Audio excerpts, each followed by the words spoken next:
back to Upper Michigan today, everybody. We're shifting gears a bit to talk about the Superior Land pet partners, the pups that are part of it, and their handlers. So we have Mary Lee, Joe, and Dominic joining us now with their pups. Can you introduce your pups for us, please? Yes, this is Franklin. Franklin's 11 years old, and he's been a therapy dog for 10 years.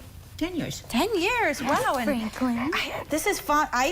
I've seen Fonzie's face all over town on little cards. I actually have his sticker, too. Yes, Fonzie's been on TV before, but yes, he's a wild pup. He's been here, and he's a Siberian Husky, and he's been doing this for about 2 or 3 years now. And how about you, Joe? Who do you have? This is Mo. He's been a therapy dog for, he's 10 years old now. He's an English Cocker.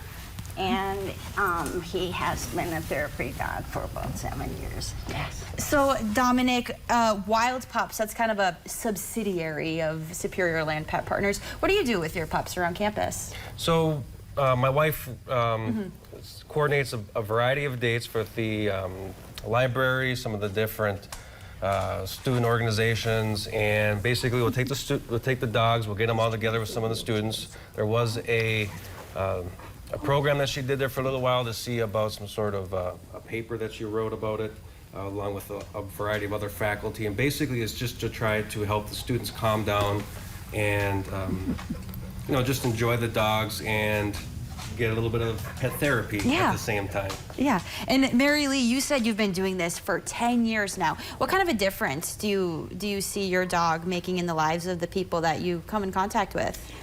Actually, I've been doing it for 26 years. 26 years, but you've been... He's been doing it for 10 he's been years. doing it for 10 years. And I've noticed how many the students, they come in kind of nervous sometimes for exams, and then they feel, oh, I'm going to do good on my exam now. Or the hospital patients or nursing home patients just get so much joy seeing an animal again in their life. And it does help the blood pressure and pulse and all that lower down when they're with an animal. So, we try to go to all these different places to try to help them. Yeah, and I mean, for 26 years, that's an incredible, that's such a long time. Yeah. Why do you keep doing it year after year? They need, all my dogs have been show dogs that have retired from the show ring, and they need something to do, and they've had the temperament to be able to be with people. They love people, and it makes you feel better too, knowing that you can share your dog and happiness on their faces. So what goes into training these dogs? And you know, we're raising money through our flower baskets that we created this morning for Superior Land Pet Partners. So what are the costs associated with the program?